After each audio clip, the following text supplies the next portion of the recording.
الکریم وعلی رسولہ الکریم اما بعد۔ الحمدللہ ہماری سورہ فاتحہ کا ترجمہ کل کمپلیٹ ہو گیا تھا، اور اس کے بعد میں نے آپ سے عرض کیا تھا کہ سورہ فاتحہ میں 10 باتیں بیان کی گئی ہیں۔ 10 باتوں میں سے 5 باتیں وہ ہیں جو کس کے متعلق ہیں؟ اللہ جل جلالہ کے متعلق ہیں، اور 5 باتیں وہ ہیں جو بندے کے متعلق ہیں۔ انہی پہلی 7 آیات میں اللہ نے یہ 10 باتیں بیان کی ہیں۔ اللہ جل جلالہ کے متعلق پہلی بات کون سی تھی؟ بولو شب کیا تھی؟ الوہیت، یعنی اللہ کا الہ ہونا، معبود ہونا۔ دوسری بات ربوبیت، یعنی اللہ کا رب ہونا، پالنہار ہونا، پالنے والا ہونا۔ تیسری بات تھی اللہ کے بارے میں رحمانیت، کہ وہ رحمان ہے۔ چوتھی بات کیا تھی؟ رحیمیت، وہ رحیم ہے۔ اور 5ویں بات مالکیت، کہ وہ مالک یوم الدین، قیامت کے دن کا مالک ہے۔ یہ پہلی آیات میں اللہ تعالیٰ نے یہ چیز بیان کی ہے۔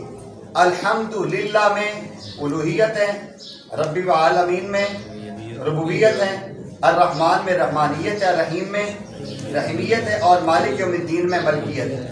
یہ اللہ تعالیٰ نے یہ جو ہمیں ایک طریقہ سکھایا ہے اور ایک انداز سکھایا ہے کہ آپ نے جب بھی دعا مانگنی ہے تو یہ آپ کے سامنے 5 باتیں ہونی چاہیے۔ اللہ ہمارا الہ بھی ہے، اس کے علاوہ کسی اور کی عبادت نہیں ہے۔ ہمیں جو پالنہار ہمارا نہیں ہے۔ اللہ رحمان بھی ہے، رحیم بھی، اور مالک یوم الدین ہے۔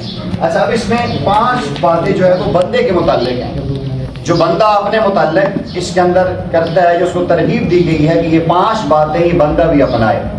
سب سے پہلی چیز کیا ہے؟ عبادت۔ سورہ فاتحہ میں بندے کو عبادت کا حکم دیا گیا ہے کہ وہ عبادت کرے۔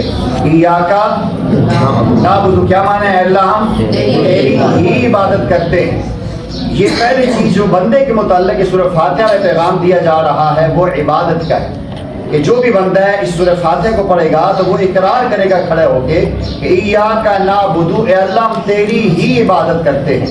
تو یہ پہلی جو بات بندے کے متعلق ہے وہ عبادت ہے۔ اس کے بعد والی آیت میں کیا ہے؟ وَإِيَّاكَ نَسْتَعِينُ، تجھ ہی سے مدد طلب کرتے ہیں۔ مدد طلب کرنا، استعانت، یہ آگے میں نے اردو میں لکھ دی ہے، آپ مدد طلب کرنا لکھیں، استعانت کو چھوڑ دیں، آپ کو سمجھ نہیں آئے گی۔ پہلی ہے عبادت، بولو پہلی کیا ہے؟ عبادت۔ دوسری مدد طلب، استعانت اگر سمجھ آتی ہے نہیں تو مدد طلب کرنا۔ تیسری کیا ہے؟ ہدایت طلب کرنا، اہدنا صراط المستقیم۔ آگے جو ہے نا استقامت اختیار کرنا، اللہ اس میں ہمیں ہمیشگی عطا فرما، جو میں نے ابھی آپ کے سامنے بات کی ہے، ٹھیک ہے۔ اور آخری بات ہے انعام طلب کرنا۔ یہ اس کے اندر ہم یہ 5 باتیں ہم نے کرنی ہے، اللہ سے ہم نے ایگریمنٹ کیا ہے، سورہ فاتحہ میں ہوتا ہے، ہم اللہ تعالیٰ سے بات کرتے ہیں اس سورہ فاتحہ میں۔ اب ماشاءاللہ جب یہ سیکھ کے آپ پڑھیں گے یا جو لوگ سن کے پڑھیں گے تو ان کو نماز پڑھتے ہوئے مزہ اور لطف آئے گا، پتہ چلے گا کہ اس کے اندر کتنے علم کے خزانے چھپے ہوئے ہیں۔ تو پہلی چیز ہے عبادت، نمبر 2 استعانت یعنی مدد طلب کرنا، نمبر 3 ہدایت طلب کرنا، نمبر 4 استقامت اختیار کرنا، اور نمبر 5 انعام طلب کرنا۔ اصلی بات ہے کہ جب انسان کوئی بھی عمل کرتا ہے اور پھر عمل بھی صحیح ہو، رخ بھی سیدھا ہو، منزل مقصود تک بھی چلا جائے تو پھر کیا ہوتا ہے؟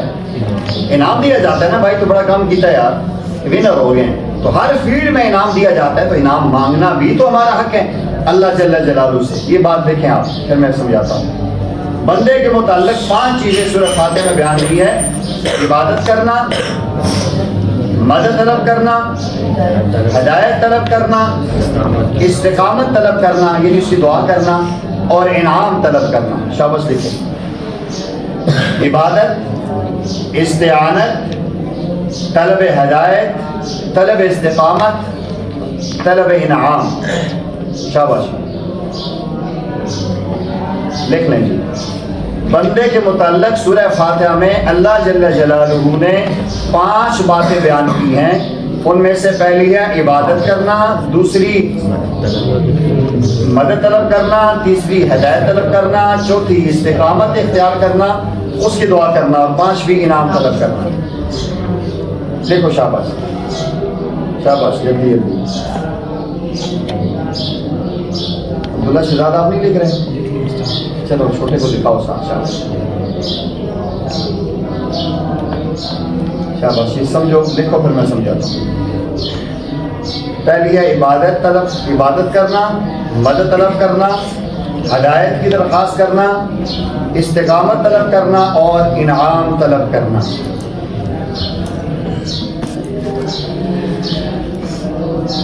جی شاباش. ابھی ہم دوسری صورت میں نہیں گئے, پہلی صورت میں رہے, ٹھیک ہے. بس ساتھی دوسری صورت پہ پہنچ گئے. بیٹا لکھ لیے, بولو. بندے کے متعلق کتنی باتیں ہیں؟ Number 1, number 2, number 3, number 4, number 5. جی نیچے دیکھ کے نہیں, مجھے دیکھ کے, میری طرف دیکھ کے. شاباش. پہلی بات, بندے کے متعلق 5 چیزیں. Number 1, number 2, number 3, number 4, number 5. ہم نے شروع میں جو پہلی 3 آیتیں تھی نا, پہلی میں ہم نے پڑھا تھا الحمدللہ رب العالمین. اس میں 2 باتیں اللہ کے متعلق بیان ہو گئی تھی, الوہیت اور ربوبیت کی. الرحمن الرحیم میں 2 باتیں بیان ہو گئی تھی, رحمانیت اور رحیمیت کی. اور تیسری آیت میں مالک یوم الدین ملکیت بیان ہو گئی تھی. اس کے بعد جو اگلی پہلی آیت ہے اس میں ہم نے کیا پڑھا؟ ایاک نعبد. اس آیت سے عبادت طلب کرنا, عبادت کرنے کا حکم دیا جا رہا ہے. وَإِيَّاكَ نَسْتَعِينُ, اس سے استعانت, مدد طلب کی جا رہی ہے. اس کے بعد کیا ہے؟ اہدنا الصراط المستقیم. اللہ تو ہمیں ہدایت دے. عبادت کیوں کرتے ہیں؟ اے اللہ تو ہمارا الہ ہے نا, معبود ہے, اس کی عبادت تیری. مدد کیوں طلب کرتے ہیں؟ تو رب ہے. جب دنیا کے سارے نقشے محدود تھے, معدوم تھے, سانس لینے کا کوئی سسٹم نہیں تھا, دیکھنے کا سسٹم نہیں تھا, تو ماں کے پیٹ میں غذا دینے والا کون ہے؟ ماں کے پیٹ میں 9 ماہ صحت و سلامتی کے ساتھ رکھنے والا کون ہے؟ رب ہے. اس لیے مدد طلب تب کرتے ہیں کہ تو ہمارا رب ہے. اس کے بعد ہدایت طلب کرتے ہیں, تو رحمان ہے, تیری رحمت عام ہے, ہر ایک پہ ہے. اس بنیاد پہ اللہ ہم آپ سے ہدایت طلب کرتے ہیں کہ تو ہماری رہنمائی کرے, ہمیں ہدایت عطا فرمائے. اہدنا الصراط المستقیم ہے اس کے ہم جو کہہ رہے. اس کے بعد آگے استقامت. اللہ آپ رحیم ہیں, آپ 70 ماؤں سے زیادہ رحم کرنے والے ہیں, اور آپ کے رحم کا منظر یہ ہے کہ آپ کافر پر بھی رحم کرتے ہیں. اللہ جل جلالہ کا کافر پہ رحم ہے. میں نے اسے عرض کیا تھا, پیارے آقا فرماتے ہیں اگر یہ دنیا لو کانت الدنیا عند اللہ لجناح بعوضہ, اس دنیا کی قدر و منزلت اللہ کے یہاں مچھر کے پر کے برابر بھی ہو تو کافر ایک گھونٹ پانی کا نہ ملے. آج جو کافر دنیا میں زندہ ہے یہ ہماری وجہ سے زندہ ہے, الحمدللہ ایمان والوں کی وجہ سے زندہ ہے. آپ نے وہ حدیث سنی ہے نا کہ پیارے آقا نے فرمایا کہ روزے دار کے لیے کون کون دعائیں کرتا ہے؟ فرشتے آسمانوں پہ, پرندے فضاؤں میں, ہواؤں میں, جانور زمینوں پہ, چیونٹیاں بلوں میں, مچھلیاں. کیوں کہ جب تک اہل ایمان ہے تو دنیا باقی ہے, اور جب دنیا میں اللہ اللہ کرنے والے نہیں رہیں گے تو دنیا ختم ہو جائے گی. تو یہ اللہ جل جلالہ کا فضل و کرم ہے. تو اللہ اتنی بڑی آپ کی رحمت ہے, جہاں ماں کی محبت رک جاتی ہے, باپ کا پیار ٹوٹ جاتا ہے, اللہ کی رحمت پھر بھی آتی ہے.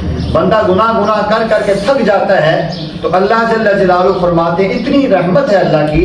حدیث میں آتا ہے جو بندہ کہے اللہ مغفر لی ذنبی, اے اللہ میرے گناہوں کو معاف کر دے, تو اللہ جل جلالہ فرشتوں سے کہتے ہیں کہ اس بندے کو پتہ ہے کہ میرا ایک رب ہے, اور پھر اس کا یہ بھی ایمان ہے کہ میری بخشش بھی کرتا ہے.